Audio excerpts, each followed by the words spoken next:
나이 들어 자식이 결혼을 하고 손주까지 생기면 괜히 집이 허전하고 쓸쓸해져서 자식 집에 자주 가고 싶은 마음이 듭니다. 그런데 막상 자식 집에 갔을 때 반가움보다 미묘한 눈치가 느껴질 때가 있지요. 반갑게 웃어주긴 하지만 그 안에 담긴 작은 부담과 거리감. 그때 우리의 마음은 서운함과 외로움으로 무거워집니다. 마치 꽃이 피어야 할 계절인데 햇빛이 아니라 그늘 속에 서 있는 것처럼요. 자식은 분명 사랑하는 내 자식인데 왜 이렇게 멀어져 가는 걸까요? 지난주에 한 어머님께서 제게 이런 말씀을 하셨습니다. 아들 집에 갔는데 며느리가 예전처럼 반갑게 맞아주지 않아요. 처음엔 그냥 피곤해서 그런가 보다 했는데 자꾸 그러니까 서운해서 견딜 수가 없어요. 내가 뭘 잘못했나 싶어서 밤새 잠도 못 자겠더라고요. 이런 마음 충분히 이해합니다. 평생 자식을 위해 살아온 부모의 마음에 그 작은 변화들이 얼마나 큰 상처로 다가오는지 말입니다. 하지만 법정 스님께서는 이렇게 말씀하셨습니다. 인연도 거리가 있어야 오래간다. 이 말씀 속에는 깊은 지혜가 담겨 있습니다. 사랑한다고 해서 항상 가까이 있어야 하는 것은 아니라는 뜻입니다. 때로는 거리를 두는 것이 더 큰 사랑일 수 있다는 말씀이지요. 오늘은 이 말씀을 바탕으로 부모 세대가 자식 집에 자주 가지 말아야 하는 이유와 절대 해서는 안 되는 것들, 그리고 대신 반드시 해야 할 지혜로운 삶의 태도에 대해 함께 살펴보고자 합니다. 본격적인 시작에 앞서 구독, 좋아요, 알림 설정 정중하게 부탁드립니다. 첫째, 자식 집에 불쑥 찾아가지 마라. 갑자기 초인종을 누르고 들어가는 순간 자식 부부의 생활은 방해받는다. 자식이 엄마, 아빠 오셨구나 하며 반가워하는 것 같아도 속마음은 다를 수 있다. 요즘은 맞벌이로 지쳐있는 경우가 많다. 퇴근 후 잠깐 쉬려던 순간 갑자기 부모가 찾아오면 기쁨보다 피곤함이 앞서는 것이 현실이다. 얼마 전 상담을 받은 한 아들은 이렇게 말했다. 어머니가 갑자기 오시면 아내가 황급히 집안을 정리하느라 스트레스 받아요. 평소엔 편하게 있다가 갑자기 손님 맞듯이 해야 하니까요. 그런 모습 보면 저도 마음이 편하지 않고요. 이것이 바로 현실이다. 불쑥 찾아가는 것을 사랑의 표현이라고 생각하지만 실제로는 상대방에게 부담을 주는 행위일 뿐이다. 특히 요즘 젊은 부부들은 개인적인 시간과 공간을 중요하게 생각한다. 갑작스러운 방문은 그들의 프라이버시를 침해하는 것으로 느껴질 수 있다. 아무리 가족이라 해도 기본적인 예의는 지켜야 한다. 법정 스님은 말씀하셨다. 거리가 있어야 존중이 생기고 존중이 있어야 사랑이 오래간다. 불쑥 찾아가는 것은 사랑이 아니라 존중을 잃는 행위일 뿐이다. 한 어머님은 이런 경험담을 들려주셨다. 처음엔 며느리가 아무 말 안 했어요. 그런데 몇 번 갑자기 가니까 어느 날부터 문을 열어주는 표정이 달라지더라고요. 반갑긴 한데 뭔가 어색하고 그제서야 깨달았어요. 내가 너무 무신경했구나 하고요. 둘째, 자식 집에서 오래 머무르지 마라. 처음에는 반갑다. 며칠 정도 함께하는 건 즐겁다. 하지만 한 달, 두 달이 되면 어떨까? 자식 부부의 생활 리듬은 깨지고 사소한 말 한마디가 갈등의 불씨가 된다. 많은 부모님들이 손주를 봐주려고 왔다고 하지만 사실 그 안에는 내가 필요하다는 존재감을 확인하려는 마음도 숨어 있다. 그러나 그 마음이 길어지면 자식 부부는 오히려 우리 가정의 중심이 흔들린다는 불편을 느낀다. 실제로 한 며느리는 이렇게 털어놓았다. 처음엔 아이 돌봐주시니까 정말 고마웠어요. 그런데 한 달 넘게 계시니까 우리 집이 우리 집 같지 않더라고요. 아이 교육 방침도 다르고 집안일 하는 방식도 다르고 시어머니는 도와주시는 건데 저는 점점 스트레스 받고요. 이런 상황이 길어지면 결국 모든 관계가 어색해진다.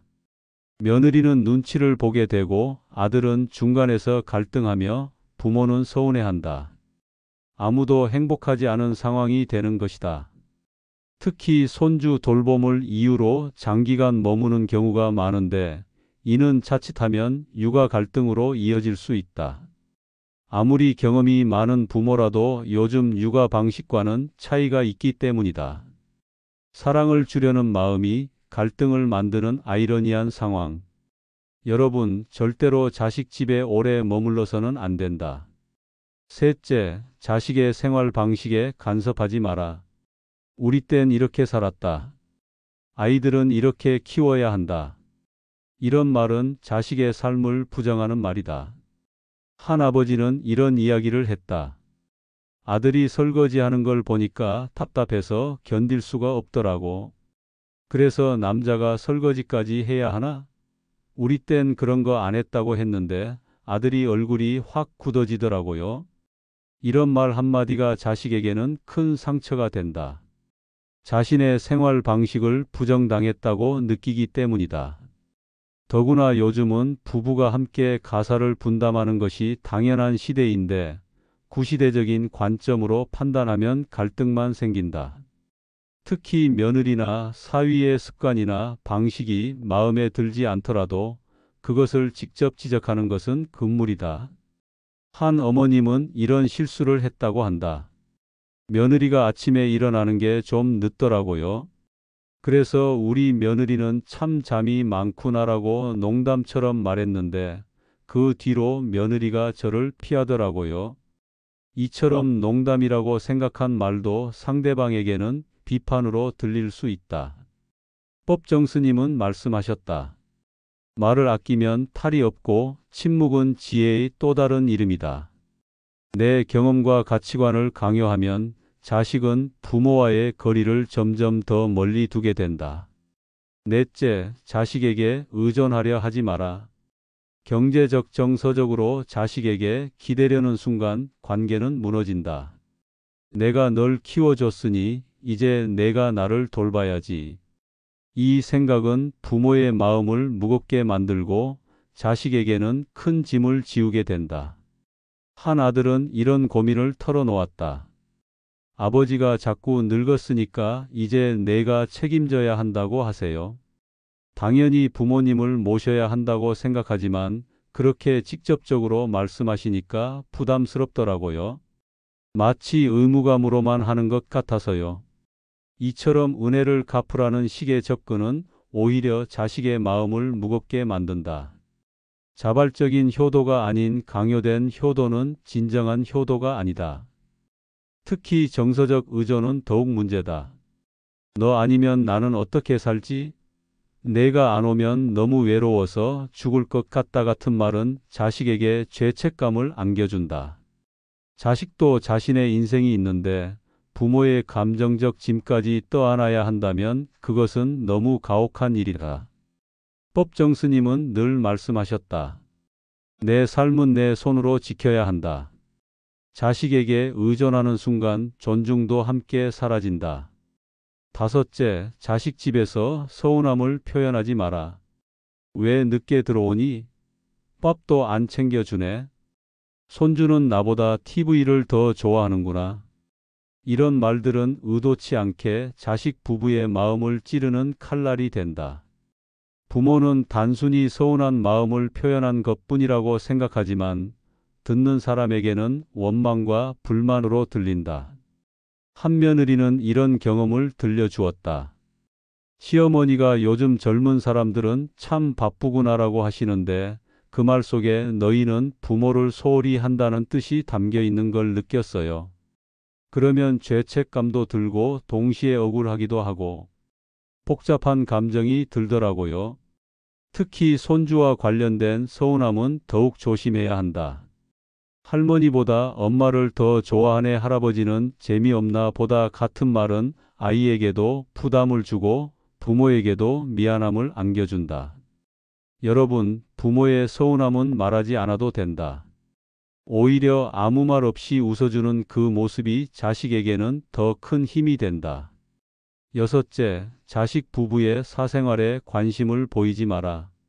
언제 둘째 가질 거니? 부부싸움은 안 해? 남편 월급은 얼마나 받아? 이런 질문들은 부모에게는 자연스러운 관심일 수 있지만 자식 부부에게는 사생활 침해로 느껴진다. 특히 부부 관계나 임신 계획 같은 개인적인 문제에 대한 질문은 큰 부담이 된다. 한 부부는 이런 경험을 했다고 한다. 시어머니가 자꾸 둘째 언제 가지냐고 물어보시는데 사실 저희는 경제적 여건이나 여러 가지를 고려해서 계획이 없거든요. 그런데 그런 말씀하시면 죄책감도 들고 우리 판단이 잘못된 건가 싶기도 하고 이처럼 선의의 관심도 때로는 부담이 될 수 있다는 점을 기억해야 한다. 여기까지는 절대 하지 말아야 할 것들을 말씀드렸습니다. 그런데 이런 이야기를 들으시면서 혹시 그럼 부모는 어떻게 살아야 하나? 자식과 멀어지라는 말인가? 하는 생각이 드실 수도 있겠습니다. 전혀 그렇지 않습니다. 거리를 둔다는 것은 사랑을 포기한다는 뜻이 아닙니다. 오히려 더 깊고 오래가는 사랑을 위한 지혜로운 선택이라는 뜻입니다. 법정 스님의 말씀처럼 거리가 있어야 존중이 생기고 존중이 있어야 사랑이 오래간다. 이제부터는 자식 집에 자주 가지 않는 대신 부모가 반드시 해야 할 것들을 살펴보겠습니다. 첫째, 자식이 찾아올 때까지 기다려라. 여러분이 자식 집을 자주 찾지 않으면 오히려 자식이 여러분을 더 그리워한다. 자식이 스스로 찾아와 엄마 밥 먹고 싶어, 아빠 얼굴 보고 싶어라고 할 때 그 기쁨은 2배가 된다. 한 어머님은 이런 변화를 경험했다고 한다. 예전엔 제가 자주 찾아갔는데 요즘엔 며칠 안 가니까 아들이 먼저 전화해요. 엄마, 요즘 뭐해? 하면서요. 그런 전화 받을 때마다 정말 기뻐요. 예전엔 느낄 수 없었던 기쁨이에요. 이것이 바로 기다림의 힘이다. 억지로 만들어내는 만남보다 자연스럽게 그리움이 생겨서 만나는 것이 훨씬 의미 있다. 특히 명절이나 특별한 날이 아닌 평범한 날에 자식이 찾아오는 것은 정말 특별한 선물이다.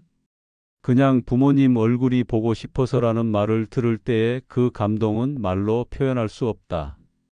기다림이란 단순히 수동적으로 있는 것이 아니다. 자식이 언제 와도 반갑게 맞을 수 있도록 마음의 여유를 갖고 집안을 깔끔하게 정리해두고 맛있는 음식도 준비해두는 것이다.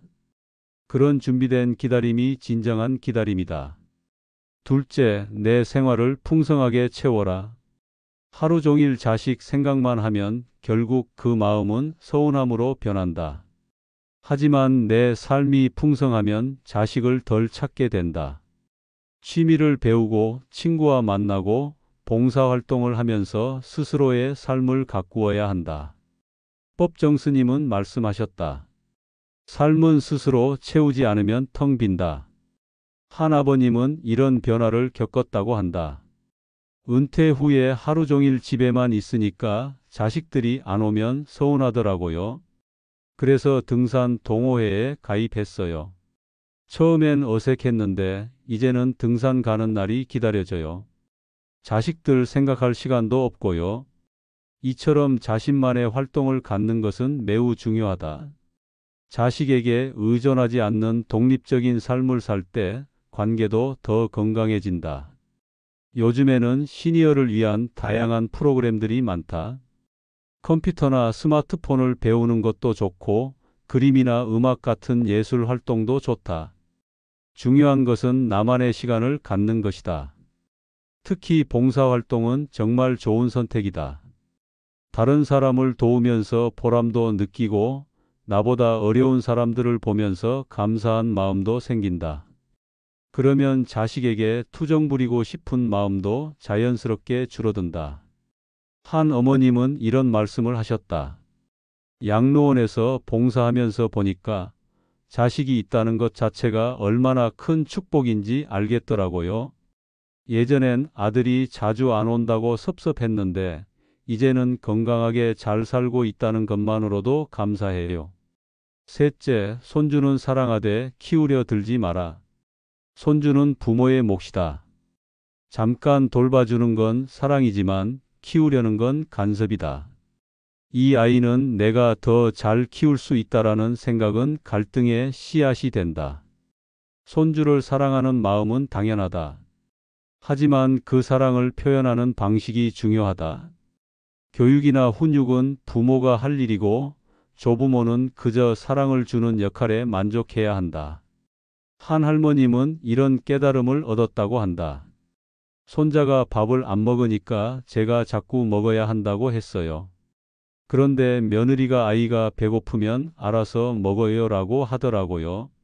처음엔 이해가 안 됐는데 나중에 보니까 정말 그렇더라고요. 제가 너무 참견했구나 싶었어요. 요즘 육아 방식은 예전과 많이 다르다. 아이의 자율성을 존중하고 강요보다는 스스로 선택할 수 있도록 도와주는 방식이다. 조부모 세대에는 생소할 수 있지만 시대가 바뀐 만큼 받아들여야 한다. 손주와의 관계에서 가장 중요한 것은 재미있는 할머니, 할아버지가 되는 것이다. 훈육하는 사람이 아니라 함께 놀아주고 사랑을 주는 사람으로 기억되는 것이 더 의미 있다. 넷째, 자식의 가정을 인정하고 존중하라. 며느리와 사위의 방식이 내 마음에 들지 않더라도 그것은 그들의 삶이다. 불평보다는 감사의 마음을 표현해야 한다. 이렇게 살아줘서 고맙다는 한마디가 관계를 지켜주는 큰 힘이 된다. 특히 며느리에 대한 태도는 매우 중요하다. 며느리를 우리 가족으로 받아들이고 존중할 때 비로소 진정한 가족이 될 수 있다. 우리 며느리 덕분에 아들이 잘 살고 있다는 마음을 가져야 한다. 한 시어머니는 이런 변화를 경험했다고 한다.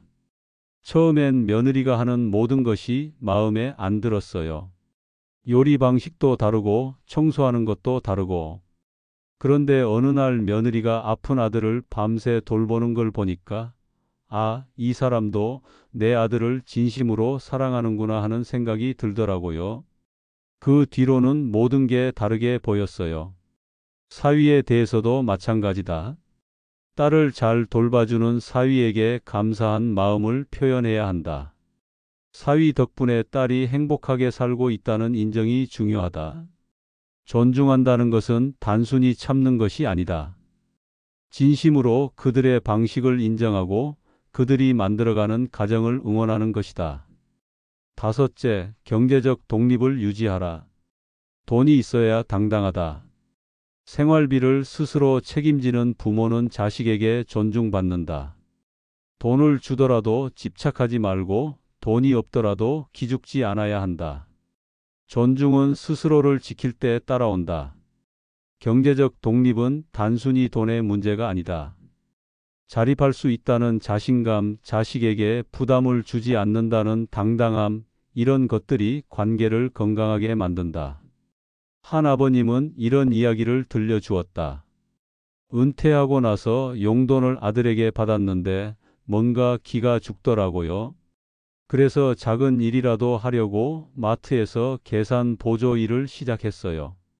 비록 많지 않지만 제 돈으로 커피도 마시고 친구들이랑 밥도 먹고 훨씬 당당해진 기분이에요. 물론 모든 분이 일을 할 수 있는 건 아니다. 건강상의 이유나 여러 사정으로 어려울 수도 있다. 그렇더라도 최대한 전략하면서 자식에게 최소한의 부담만 주려는 노력이 필요하다. 특히 용돈을 줄 때도 지혜가 필요하다. 내가 이렇게 줬으니까 너도 나한테 잘해야 한다는 식의 조건부 사랑은 관계를 망친다. 진정한 사랑은 조건이 없어야 한다. 여섯째, 전화와 방문은 미리 약속하라. 언제 괜찮니? 라는 한마디는 자식 부부를 편안하게 만든다. 작은 배려가 큰 존중을 만들고 존중은 사랑을 오래가게 한다. 전화를 할 때도 마찬가지다. 갑자기 전화하지 말고 지금 통화 가능하니? 라고 먼저 물어보는 것이 좋다. 자식도 자신의 일이 있고 바쁜 시간이 있기 때문이다.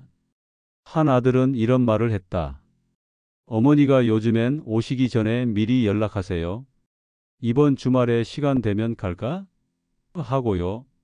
그러면 저희도 준비할 수 있고 마음의 준비도 되고 훨씬 편해요. 이런 작은 배려가 관계를 부드럽게 만든다. 가족인데 뭘 그런 걸 따져? 라고 생각할 수도 있지만 오히려 가족이기 때문에 더욱 서로를 배려해야 한다. 방문 시간도 적당히 조절해야 한다. 너무 일찍 가면 부담이 되고 너무 늦게 가도 불편하다. 자식 부부의 생활 패턴을 고려해서 적절한 시간을 선택하는 것이 좋다. 일곱째, 자식 집에서 도와줄 때는 조용히 하라. 설거지를 했으면 내가 다 해놨다라고 말하지 않아야 한다. 청소를 했으면 내 덕분이지라는 표정 짓지 않아야 한다. 조용히 도와주는 것이 진짜 지혜다. 진정한 도움은 상대방이 부담스러워하지 않는 도움이다. 도와주고 나서 고마움을 강요하거나 은혜를 갚으라고 하면 그것은 도움이 아니라 거래가 된다. 한 며느리는 이런 경험을 했다고 한다. 시어머니가 설거지를 다 해주셨는데 며느리는 편하게 있어라고 하시더라고요. 고마운 마음이 들면서도 동시에 부담스럽기도 했어요. 뭔가 빚진 기분이라고 할까요? 도와주는 것도 기술이다. 자연스럽게, 부담스럽지 않게, 당연한 듯이 해주는 것이 최고의 도움이다. 그리고 도와준 것에 대해 특별한 보상을 기대하지 않아야 한다. 특히 손주 돌봄을 도와줄 때는 더욱 조심해야 한다. 할머니가 이렇게 돌봐줬는데 할머니 말 안 들으면 안 되라는 식으로 아이에게 부담을 주면 안 된다. 여덟째, 부모의 자리를 지켜라. 부모는 친구가 될 수 있지만 지나치게 개입해서는 안 된다. 조언은 할 수 있지만 선택은 자식의 몫이다. 이것이 바로 거리를 지키는 사랑이다. 부모의 역할은 자식이 물어볼 때 조언을 해주는 것이다. 묻지도 않았는데 이것저것 간섭하는 것은 월권이다. 자식도 성인이고 자신의 판단력이 있다는 것을 인정해야 한다. 한 아버님은 이런 깨달음을 얻었다고 한다. 아들이 직장을 옮기려고 할 때 제가 이것저것 간섭했어요. 그 회사는 어떻고 이 회사는 어떻고. 그런데 아들이 아버지, 제가 알아서 할게요 라고 하더라고요. 그때 깨달았어요. 내가 너무 나섰구나 하고요. 부모의 사랑은 때로는 자식의 성장을 방해할 수 있다. 실패할 권리, 스스로 선택할 권리를 빼앗으면 자식은 영원히 부모에게 의존하게 된다. 현명한 부모는 자식이 스스로 결정하도록 기다려주고 그 결정을 지지해준다. 설령 그 결정이 잘못된 것 같아도 자식 스스로 깨달을 수 있도록 믿고 기다려주는 것이 진정한 사랑이다. 아홉째, 감사의 마음을 자주 표현하라. 고맙다는 말을 아끼지 말아야 한다. 자식이 해주는 작은 일에도 감사하고 며느리나 사위가 잘해주는 것도 인정해 주어야 한다. 감사는 관계를 따뜻하게 만드는 가장 좋은 방법이다. 한 어머님은 이런 변화를 경험했다고 한다. 예전엔 자식들이 해주는 걸 당연하게 생각했어요. 내가 키워준 은혜에 비하면 당연한 거라고요. 그런데 어느 날부터 고맙다고 말하기 시작했더니 아이들이 더 많이 해주려고 하더라고요. 감사는 마법 같은 힘이 있다. 감사받는 사람은 더 많은 사랑을 주고 싶어 하고 감사하는 사람은 더 많은 행복을 느끼게 된다. 특히 며느리나 사위에게는 더욱 자주 고마움을 표현해야 한다. 그들은 혈연 관계가 아님에도 불구하고 부모를 돌봐주는 것이기 때문이다. 여러분, 오늘 이야기가 어떠셨나요? 자식 집에 자주 가지 않는다고 해서 사랑이 줄어드는 것이 아닙니다. 오히려 그 거리가 존중을 만들고 존중이 오래가는 사랑을 지켜줍니다. 처음에는 어색할 수도 있습니다. 예전처럼 자주 가지 않으니까 뭔가 멀어진 것 같은 느낌이 들 수도 있어요. 하지만 시간이 지나면서 느끼게 될 것입니다. 자식이 먼저 연락하는 기쁨, 자식이 스스로 찾아오는 반가움, 그리고 서로를 더욱 소중히 여기게 되는 마음을 말입니다. 한 어르신이 이런 말씀을 하셨습니다. 처음엔 서운했어요. 아들 집에 자주 안 가니까 뭔가 외톨이가 된 기분이었죠.